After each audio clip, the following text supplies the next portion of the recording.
C'était une très belle expérience, hein. C'est clair que c'est un cours, nous les Français, qu'on adore, qu'on affectionne particulièrement. Tristement, c'était assez court quand même comme expérience, mais ouais, très heureuse d'avoir eu la chance de jouer dessus.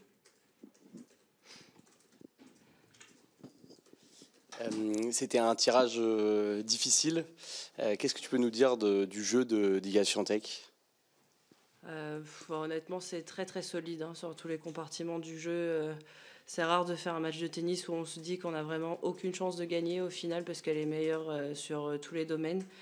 C'est assez impressionnant l'intensité qu'elle est capable de mettre, les zones qu'elle est capable de trouver en prenant si tôt, en jouant si vite.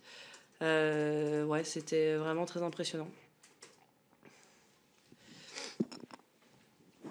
Salut Léo, est-ce que c'était pas quand même un petit peu triste de voir ces tribunes assez vides pour un match entre une Française et la numéro 1 mondiale quand même ici à Roland? Honnêtement, je pense que c'était normal. En soi, la tête d'affiche d'aujourd'hui, c'est quand même Nadal-Zverev. À la fin du match, quand même, les tribunes, elles ont commencé à se remplir. Après, en soi, oui, c'est sûr, je suis française, mais l'affiche, je pense pas qu'elle fait forcément rêver aussi, parce que tout le monde s'attend à que ce soit un match qui va aller très vite, hein. Personne, je pense, se dit que j'ai une chance de même gagner un set. Donc voilà. Tu as fait quand même un bon début de deuxième set où tu lui prends son service. Est-ce que tu y as cru à un moment? Est-ce que j'ai cru que j'allais gagner le match? Non, absolument pas. Est-ce que j'ai cru que peut-être ouais, en fait, chaque jeu que je gagnais, c'était un petit sursis. Je me suis dit, j'ai quand même encore la chance de la tenir.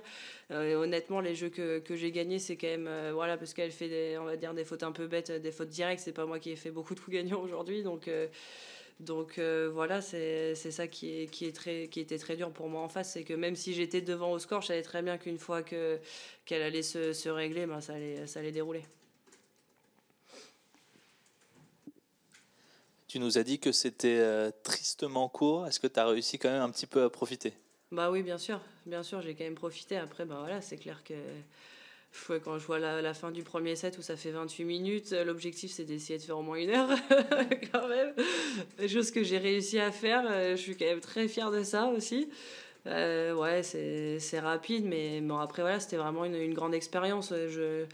Quand j'ai commencé à jouer au tennis, c'était quand même le rêve de jouer sur le Châtrier contre une numéro 1 mondiale, et j'ai eu la chance que ce soit aujourd'hui.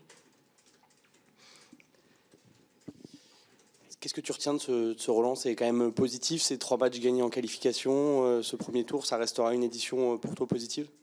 Oui, c'est sûr que c'est positif, parce qu'avant de venir ici, j'avais pas gagné beaucoup de matchs. Donc gagner 3 matchs de suite, ça faisait quelques temps que ça m'était pas arrivé. Donc très contente de ça. J'ai quand même vécu de grandes émotions quand je me suis qualifiée sur le Langlaine. Le Langlaine, il était plein. Enfin, c'était vraiment un grand moment pour moi. Ouais, triste que... de toute façon, on est toujours triste quand Roland se termine, ça c'est sûr. Mais voilà, triste que ça se termine aujourd'hui. Contente d'avoir eu, comme j'ai dit avant, l'occasion de jouer contre elle. C'est quand même un honneur de pouvoir partager le court contre une telle joueuse.